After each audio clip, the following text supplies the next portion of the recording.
சோழ சக்கரவர்த்தி தயாரிப்பில் மோகன்ஜி இயக்கத்தில் ரிச்சர்ட் ரிஷி நடிப்பில் ஜிப்ரான் இசையில் திரௌபதி 2 நாளை முதல் உலகெங்கும் வெளியாகுகிறது. இந்த கிறிஸ்துமஸை இன்னும் அழகாக்க காஞ்சிபுரம் SM சில்க்ஸில் 60% வரை சிறப்பு தள்ளுபடி. அருகில் உள்ள ஷோரூமை இப்பவே விசிட் பண்ணுங்க. No compromise. உங்க சைடுலயும் எங்க சைடுலயும். It's a GT promise. GT Holidays, South India's #1 travel brand. நேயர்களுக்கு அன்பு வணக்கம். விசில் போடுறா மச்சான் அப்படின்னு சொல்லி ஆரம்பிக்கலாம்னு நினைக்கிறேன். ஏன்னா காலையிலேருந்து என்ன வரும்ன்ற ஒரு எதிர்பார்ப்பு இருந்தது.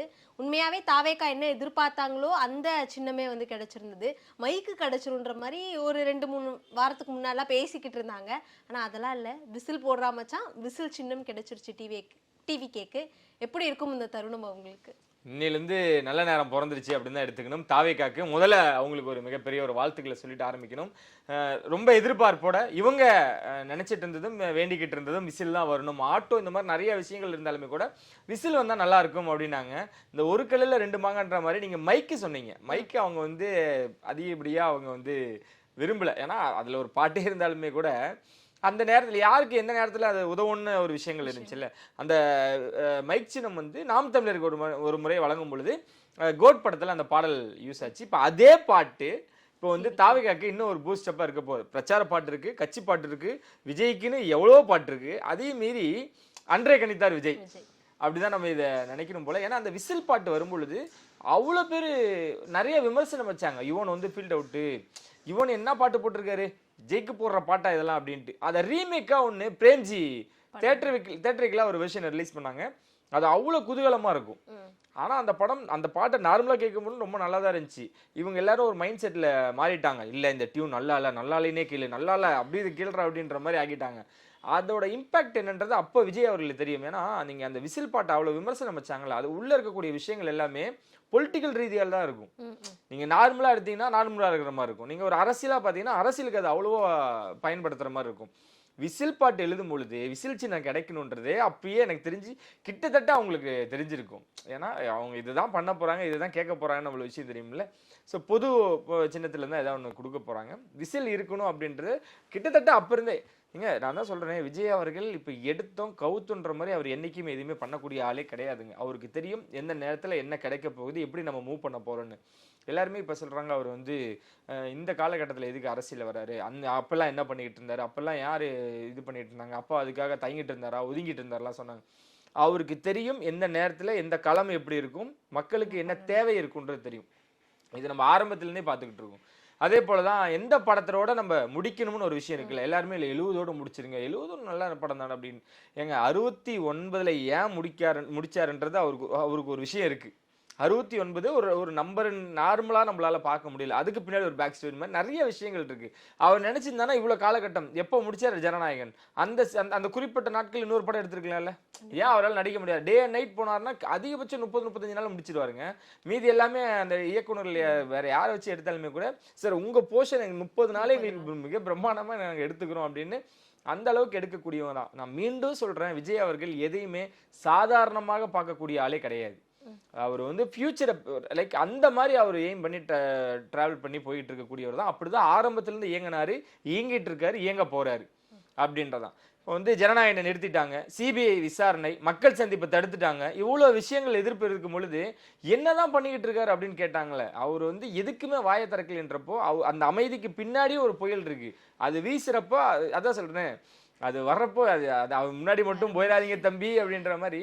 ஸோ அவ்வளோ அவர் ஒரு டிசைனாகவே பண்ணி வச்சிருக்காருங்க. இது நீங்கள் கமர்ஷியலாக நான் உங்களுக்கு சொல்லணும் அப்படின்னா கத்தி படத்தில் இப்படி கீழே திரும்பி பார்க்கும்பொழுது, கீழே குனிஞ்சு பார்க்கும்போது ஒரு மேப் ஒன்று போகும் தெரியுங்களா, அந்த மாதிரி அவர் அப்படி ஒரு கிராஃப் மாதிரி எழுதி அந்த டைம் டேபிள் மாதிரி அவர் ஒர்க் பண்ணிட்டு இருக்காரு.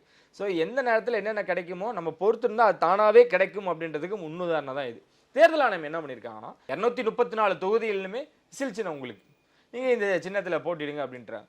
இதுக்கு மேலே என்னங்க வேணும்? எனக்கு தெரிஞ்சு டார்ச் லைட் நினைக்கிறேன் கமல் அவர்களுக்கு, அவருக்குமே கூட அது இதுன்னு இந்த மாதிரி நிறைய விஷயங்கள் இருந்துச்சு. விஜய்க்கு ஓப்பனாக கொடுத்துட்டாங்க, எந்த ரெஸ்ட்ரிக்ஷனுமே இல்லை, இந்தாங்க வச்சுக்கோங்க அப்படின்றாங்க. ஸோ இப்போ அந்த பாடல் நான் வந்துடுறேன். ஏன்னா ஏன் அதை பற்றி நம்ம பேசணும் அப்படின்னா அந்த பாடல் நீங்கள் இப்போ அழகாக பயன்படுத்திக்கலாம். விசில் போடு, இந்த சிஎஸ்கே அந்த ஒரு விஷயம் அவங்களே விசில் போடுற டேக்கில் தான் இருந்தாங்க. ஸோ இது எல்லாமே உங்களுக்கு ஒரு கனெக்ஷன் கிரியேட் பண்ணுது இல்லை. நீங்கள் வேறு எந்த சின்னத்தை கொடுத்துருந்தாலும் எனக்கு தெரிஞ்சு ஆட்டோ கொடுத்துருந்தாங்கன்னா இன்னும் கொஞ்சம் எமோஷனலாக கனெக்ட் ஆயிருக்கும். ஆட்டோக்காரங்க கொண்டாடி இருப்பாங்க. இன்ன வரைக்கும் ஆட்டோக்காரங்க மீனவரெல்லாம் விஜயை பயங்கரமா செலிப்ரேட் பண்ணிட்டு தான் இருக்காங்க. ஆனா ஆட்டோ மட்டும் சின்ன கிடைச்சிருந்துன்னா இன்னும் கொஞ்சம் பவர்ஃபுல்லாகவும் இருந்திருக்கும். விசில் அப்படின்றது குழந்தைகள் எல்லாமே இனிமேட்டு விசில் போட ஆரம்பிச்சிடும். நீங்க அது நீங்க எல்லாமே எப்படி நீங்க பார்க்கணும் அப்படின்னா கட்சி கொடி, அதுக்கப்புறம் அந்த அவங்க இது போடக்கூடிய துண்டு போடக்கூடிய விஷயங்கள், விஜயை நோக்கி போடுற விஷயங்களா இருக்கட்டும், அதெல்லாமே ஒரு மாதிரி அழகா பண்றாங்கல்ல. இனி வரவங்க எல்லாத்தோட கழுத்துலயுமே ஒரு விசில் இருக்க போகுது. அது பார்க்க இனிமேட்டு பாருங்களேன், இந்த ஸ்டேடியம் ஃபுல்லா விசில் சத்தமா கேட்டுட்டு இருக்கும்ல, அந்த மாதிரி நீ போகக்கூடிய இடங்கள் எல்லாமே பிரச்சாரமா இருக்கட்டும், எல்லாங்களா இருக்கட்டும், விசில் இருக்க போகுது. விஜய் அவர்கள் இன்னைக்கு அடிக்க போற விசில் பாருங்க, இன்னும் எத்தனை வருஷத்துக்கு அந்த சத்தம் ஒலிக்க போகுது அப்படின்றத இந்த சத்தத்தை நிறுத்தவே முடியாது. 2026 ஸ்டார்ட் ஆன உடனே எல்லாருக்கும் இருந்த ஒரு பெரிய எக்ஸ்பெக்டேஷன் என்ன, 2025 அவரோட படங்கள் எதுவுமே இல்லை, இந்த வருஷத்தோட ஸ்டார்டிங்லேயே கிக் ஸ்டார்ட் பண்ற மாதிரி ஜனநாயகன் படத்தை பார்த்து என்ஜாய் பண்ணணும் அப்படிங்கிறது தான் ஆப்வியஸாக எல்லாருக்கும் இருக்கிற ஒரு தாட் தான். ஆனால் அது அந்த இடத்துலயே ஸ்டாப் ஆயிடுச்சுன்ற பட்சத்தில் எல்லாருக்கும் ஒரு பெரிய எதிர்பார்ப்பை தாண்டி ஒரு விரக்தி வந்துருச்சு, என்னடா படம் ரிலீஸ் ஆகலையே அப்படின்னு. விஜயோட ஃபேன்ஸ்க்கு அதிகமாகவே இருந்தது. அவங்களுக்கு இந்த ஒரு அனௌன்ஸ்மெண்ட் ரொம்ப ஹாப்பியாக இருக்கும்னு நினைக்கிறேன். அதுதான் சொல்றேங்க, நீங்க தாவேக்காவை எடுத்துக்கங்க. இப்போ நிறைய பேர் எனக்கு ஈசிஆர் அவர்கள்லாம் இப்பயே கொண்டாட ஆரம்பிச்சிட்டாரு. இப்போ நம்ம இந்த மாதிரி சின்ன கிடைச்சிருச்சு அப்படின்னு அவர் எல்லாருமே சமூக வலைத்தளத்தில் போஸ்ட் பண்ணும்பொழுது அவங்ககிட்ட இருக்க மகிழ்ச்சி வெளிப்படுது. கோயம்புத்தூர்ல ஒரு செலிப்ரேஷன், சேலத்தில் ஒரு செலிப்ரேஷன், மதுரையில் ஒரு செலிப்ரேஷன், எல்லா இடங்களையுமே கொண்டாட தொடங்கிட்டாங்க. ஏன்னா அவங்க இதில் தான் காமனான ஒரு சின்னத்தில் எல்லா தொகுதியிலும் நிற்க போறான்றது எவ்வளோ பெரிய விஷயம். மற்றற்ற மகிழ்ச்சியில் இருக்காரு விஜய் அவர்கள். எனக்கு தெரிஞ்சு ரொம்ப நாளுக்கு அப்புறம் ரொம்ப மகிழ்ச்சியோடு இருக்கிற தருணமாக இதை அவர் பார்க்க போறாருன்னு நினைக்கிறேன். மீண்டும் சொல்கிறேன், இது கிடைக்குன்றது அவருக்கு தெரியும். அவர் ரொம்ப சந்தோஷமாக இருக்கிறதா நம்ம கேள்விப்படுறோம். அவங்க இது தாவேக்காவே ஹாப்பி தாங்க. இனிமேட்டு விசில் தான் சொல்கிறேனே, நீங்கள் சிம்பிளாக எடுத்துன்னா ரெட்டலையை காட்டுறது, ஒவ்வொருத்தருக்கும் ஒவ்வொரு சின்னங்கள் இருக்கும்ல, அந்த மாதிரி இனிமேட்டு விசில் நப்ப விசில் கையில் வச்சு தான் சுற்ற போகிறாங்க. விசிலும் கையுமா தான் இனிமேட்டு இருக்க போகிறோம். தாவேக்கா நினைச்ச மாதிரி அவங்களுடைய சின்னம் கிடைச்சிருச்சு. அப்போ அடுத்த கோல் என்னது, படம் தான். அது சீக்கிரம் ஏதாவது ரிலீஸ் ஆகிறதுக்கு ஏதாவது வாய்ப்புகள் இருக்கா? படத்தை அவங்க பெருசாவே பார்க்கலைங்க. நான் இந்த இடத்துல நான் ஓப்பனாகவே சொல்கிறேனே, நம்ம அவங்களோட நிறைய மீட்டிங்ஸ் போயிருக்கோம், நிறைய மாவட்ட செயலாளர்களை நம்ம பார்க்குறோம், நிறைய தலைவர்களை பார்க்குறோம், பொறுப்பாளர்களை பார்க்கும் பொழுது சார் என்ன சார் ஜனநாயகன், என்ன ஜனநாயகன், அப்படிதான் அவங்க அப்படிதான் ஹேண்டில் பண்ணுறாங்க. நீங்கள் ஜனநாயகன் படத்தை வந்து முடக்கிட்டாங்க, அந்த படத்தை வரைக்க முடியாது, அதுக்கான குரல் கொடுக்குறாங்க, இல்லைன்னா நம்ம சொல்லவில்லை. ஆனால் அதை பெருசாக எடுத்து வச்சு அவ்வளோதானா சார் விஜய் அவர்கள் அப்படிலாம் அப்பேற்பட்ட அந்த பிம்பமே அங்கே கிடையாது சார். எங்களோட டார்கெட் 2026 எலெக்ஷனு, படம் கமர்ஷியல், நாங்கள் வந்து மக்களுக்காக வரோம் அப்படின்ட்டு அவங்க ரொம்ப தெளிவாக இருக்காங்க. ஸோ அந்த அவங்க அடுத்த கட்டத்தை நோக்கி பயணிச்சுக்கிட்டு இருக்காங்க. விஜய் அவர்கள் வந்து லியோவோட சக்ஸஸ் மீட்லேயும் நினைக்கிறேன், தம்பி நம்மளோட பாதை என்னன்றது நம்மளுக்கு தெரியும், நம்ம அதை நோக்கி நம்ம பயணிச்சுட்டு இருக்கோம். இந்த அல்லு சில்லுக்கெல்லாம் நம்ம வந்து அந்த மாதிரியான விஷயங்கள் நோக்கி அவங்க பயணிக்கிறாங்கல்ல, அந்த தெளிவு அவங்ககிட்ட இருக்கு. அவங்க நினச்சிதாங்கன்னா ஜனநாயகன் சென்சார் போர்டு எதிர்த்தோ இல்லை இந்த தீர்ப்பு வழங்க சொல்லியோ அவங்க நிறைய இடத்துல ப்ரொடெஸ்ட் பண்ணியிருக்கலாம், நிறைய விஷயங்கள் பிளான் பண்ணியிருந்துருக்கலாம். அவங்க அதில் டைம் வேஸ்ட் பண்ண விரும்பலை. அடுத்த கட்டம் என்ன, படம் வரப்போ படம் வரட்டும் அப்படின்றதான். விஜய் அவர்கள் வந்து பேசாத காரணமே அதான், டே நம்மளுக்கு அங்கே மக்கள் வேலைகள் கேட்டால் மக்கள் பணி இருக்கு, நம்ம அதுக்கு போவோம். கேவிஎன்ட்ட கூப்பிட்டு பேசிட்டாருங்க விஜய் அவர்கள். நீங்கள் என்னப்பா சொல்கிறீங்க, இல்லை சார் ஓடிடியில் வந்து ப்ரெஷர் கொடுக்குறாங்க, என்னவா அவங்களுக்கு, இல்லை சார் அவங்களுக்கு இந்த டேட்டில் போகிறேன்னு சொல்லிட்டு தான் கமிட் பண்ணி நம்ம அக்ரிமெண்ட் கொடுத்துருக்கோம். நான் மறுபடியும் சொல்கிறேன், படத்தையே நான் வந்து சைன் பண்ணி அந்த படத்தையே நான் வாங்கிக்கிறேன். ப்ரொடியூசராக கேவிஎன் ப்ரொடக்ஷன் இருக்குங்களே, அதை நான் விஜயாவே நானே வாங்கிக்கிறேன். இந்த படத்துக்கு இவ்வளோ பிரச்சனை வரும்னு நான் அன்றைக்கே நான் வந்து யோசித்தேன், உங்கள்கிட்டயே நான் ஷேர் பண்ணேன். ரிஸ்க்குன்னு தெரிஞ்சு நீங்கள் உள்ளே வந்தீங்க, அது இவ்வளோ பெரிய ரிஸ்க்காக இருக்குன்றது உங்களுக்கு தெரியாமல் இருக்குல்ல, அதனால் நான் இதை எடுத்துக்கிறேன்ற அளவுக்கு அவர் இறங்கி பேசிட்டாருங்க. இதுக்கு மேலே அவர் என்ன பேச முடியும்? ஓடிடிலேருந்து ப்ரெஷரு, படத்தை வந்து டேரெக்டாக ஓடிடி தான் லான்ச் பண்ண போகிறாங்க, ரிலீஸ் பண்ண போகிறாங்க அப்படிலாம் சொன்னாங்க. அதுக்கு 1% கூட வாய்ப்பு இல்லை, விஜய் விட மாட்டார். ஆஃப்டர் எலெக்ஷன் கூட படம் ரிலீஸ் ஆகிட்டு போய்ட்டு நம்ம தேட்டருக்கு தான் ரிலீஸ் ஆகணுன்றதுல விஜய் ரொம்ப காட்டமாக இருக்காருங்க. ஸோ கோவிட் டைம்னு நினைக்கிறேன், மாஸ்டர் படம் வந்து தேட்டரில் ரிலீஸ் ஆச்சு. கோவிட் எல்லாமே அதை தாக்கம் குறைஞ்ச வாட்டி 50% தான் ஆக்குபென்சி, அதோட தேட்டர் எல்லாமே ஓப்பன் பண்ணுறாங்க. அப்போன்றப்போ மாஸ்டர் படத்தை ரிலீஸ் பண்ணுறாங்க, அது சரியான வசூல். அது நீங்கள் அப்புறப்பட்ட விமர்சனமாக நீங்கள் நிறைய விஷயங்கள் சில பேர் வைக்கிறாங்க, அது அவங்களோட கருத்தியல். ஆனால் அந்த படம் வந்து தேட்டரில் அவ்வளோ ரெஸ்பான்ஸு, தேட்டர் ஒன்றுலாம் சந்தோஷமாக இருக்காங்க. எங்கள் கோவிடில் நாங்கள் இழுத்து மூட்டுங்க, எங்களுக்கு கரண்ட் பில்லு, எங்கள் சில இதெல்லாம் மண்டபமாக மாறிச்சின்னு சொல்ல காலகட்டத்தில் மாஸ்டர் படம் தேட்டரில் ரிலீஸ் ஆகணும்னு விஜய் அவர்கள் போட்ட ஒரே ஃபோன் தான். லலித் உடனே தேட்டரில் ரிலீஸ் பண்ணார். அவர் நினச்சிருந்தா அவருக்கு அப்போ எவ்வளோ கடன் இருந்திருக்கும், எத்தனை மாதங்கள் எத்தனை வருஷங்களாக தள்ளி போச்சு. ஆனால் இந்த படத்தை பொறுத்த வரைக்கும் இப்போ யார் அவர் என்னவா இருக்காரு, அவர் சொன்ன ஒரே விஷயமா தான், இந்த பூச்சாண்டி அந்த பூச்சாண்டிலாம் இல்லை. இன்னொரு விஷயம், இதெல்லாம் நடக்காத விஷயத்தையே நடக்குதுன்னு பேசுவாங்க. ஒன்றும் இல்லை, ஃப்ரீயாக விடுங்க. உங்களால் உங்களுக்கு என்ன சர்வே பண்ண முடியுதா முடியலையா இல்லை, ஏன்னா ஒவ்வொன்றுக்கும் ஒவ்வொரு ப்ராஜெக்ட், ஏன்னா எல்லாமே காசு தாங்க. எண்ட் ஆஃப் த நீங்கள் எதை நோக்கி ஓடிட்டு இருப்பீங்க? இல்லை விஜய் சார் வச்சு ஒரு ப்ராஜெக்ட் பண்ணுவோம், அதை யாஷை வச்சு ஒரு ப்ராஜெக்ட் பண்ணிட்டு இருக்கோம். யாஷ் வந்து இந்த எனக்கு தெரிஞ்சு டாக்ஸிக்னு நினைக்கிறேன் அந்த படம் பேர், அதுக்கு மிகப்பெரிய ஒரு அது ஒரு அனௌன்ஸ்மெண்ட்டே பயங்கரமாக இருந்துச்சு. ஸோ ஒவ்வொன்றுக்கும் இவ்வளோ ப்ராஜெக்ட். இப்போ விஜய் சாரோட ப்ராஜெக்ட்டுக்கு எங்களுக்கு ஒரு 500 கோடி, இந்த டாக்ஸிக்கு வந்து ஒரு 400 கோடி 300 கோடி, அடுத்து 2-3 ப்ராஜெக்ட் நாங்கள் செலவு பண்ணியிருக்கோம். இதுக்கெல்லாம் இன்ட்ரெஸ்ட் வாங்கி தான் நாங்கள் இவ்வளோ தூரம் பண்ணிட்டு இருக்கோம். அப்புறம் அப்போ அவங்களுக்கு கமிட்மெண்ட் இருக்க தான் செய்யும். அதை தான் விஜய் அவர்கள் ரொம்ப பொறுமையாக தெளிவாக கேட்குறாரு. உங்களுக்கு அந்த மாதிரி நெருக்கடிகள் இருந்துச்சுன்னா இந்த படத்தை நான் காசு கொடுத்து வாங்கிக்கிறேன், உனக்கு நான் ஸ்டேட்டை நான் கொடுத்துட்றேன், நான் பார்த்துக்கிறேன், நீ இதுலேருந்து நீ பின் வாங்கிக்கோ. கேவின் ப்ரொடக்ஷனாக போடுறேன். அதில் அவர் அந்த மாதிரிலாம் ஆசைப்படக்கூடிய ஆளே கிடையாது. ஏன்னா நம்ம சீனியர் சொல்ல விஷயங்கள் என்ன அப்படின்னா, இந்த படத்தில் வசனம் விஜய் அப்படின்னு ஒரு இடத்துல போடுறதாகவும் பிளானில் இருக்காங்க. ஏன்னா வினோத்துக்கு ஒரு பிரச்சனை வந்துடக்கூடாது. ஏன்னா இந்த கருத்து நான் சொல்கிற மாதிரி இருக்கட்டும், அது என்னோடய முடியட்டும். ஏன்னா அவன் ஒரு கலைஞன், அவனோட படைப்புக்கு நிறைய விஷயங்கள் பேசும், இதனால் அவன் பாதிக்கப்படக்கூடாது அப்படின்றதுல இவ்வளோ தெளிவாக இருக்கக்கூடியவர். அங்கே இந்த மாதிரி சின்ன சின்ன மிஸ்டேக் பண்ணுவார். மீண்டும் சொல்கிற பாருங்கள், நீ ஜனநாயகனோட இவ்வளோ தூரம் பேசிகிட்டு இருக்கோம், நம்ம விசிலோட செலிப்ரேஷனில் இருக்கோம், நீ ஃபுல்லாக கொண்டாட்டம் தான். அதனால் நீ அடிக்கிற காதை கிழிக்கிற அளவுக்கு விசில் சத்தம் கேட்க போதுன்றதுல மாற்று கருத்தே இல்லை அப்படின்னு தான் நான் நினைக்கிறேன்.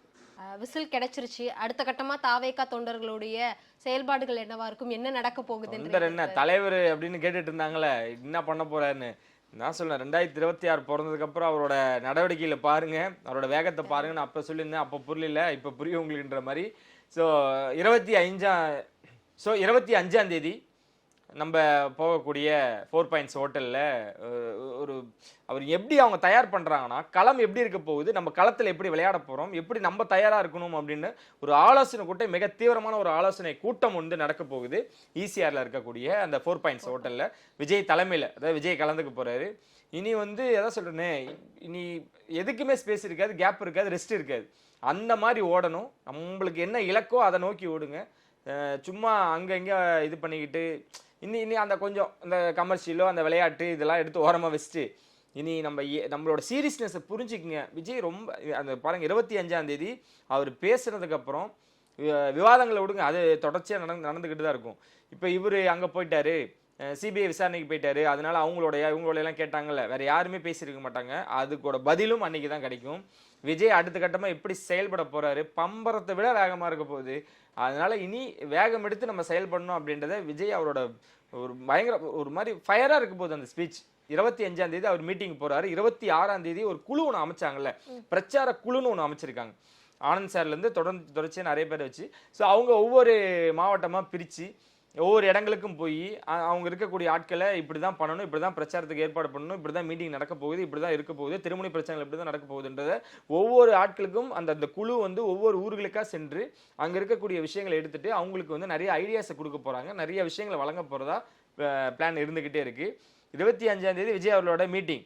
அவங்க நினச்சிருந்தா 26 ரெஸ்ட் எடுத்து 27 போகலாம். 25 மீட்டிங், 26லேருந்து எல்லாம் போகணும். ஸோ இந்த 25லேருந்து பாருங்கள், எலெக்ஷன் 25 வர வரைக்கும் அப்படியே எல்லாருமே அப்படியே அந்த என்னமோ சொல்லுவாங்க, எதுலையும் நடக்கிற மாதிரி இருப்பாங்களே, அந்த மாதிரி நெருப்பில் நடக்கிற மாதிரி இருக்க போகிறாங்க. அவ்வளோ ஃபயராக ஒர்க் பண்ண போகிறாங்க. பசங்க எல்லாருமே அவ்வளோ தூரம் இருக்க போகிறதா நம்மளுக்கு தகவல் வந்திருக்கு. 25 நம்ம மீட் பண்ண தானே போகிறோம், பார்க்க தானே போகிறோம். இனிமேட்டு பாருங்கள் தலைவரோட ஸ்பீச்சை.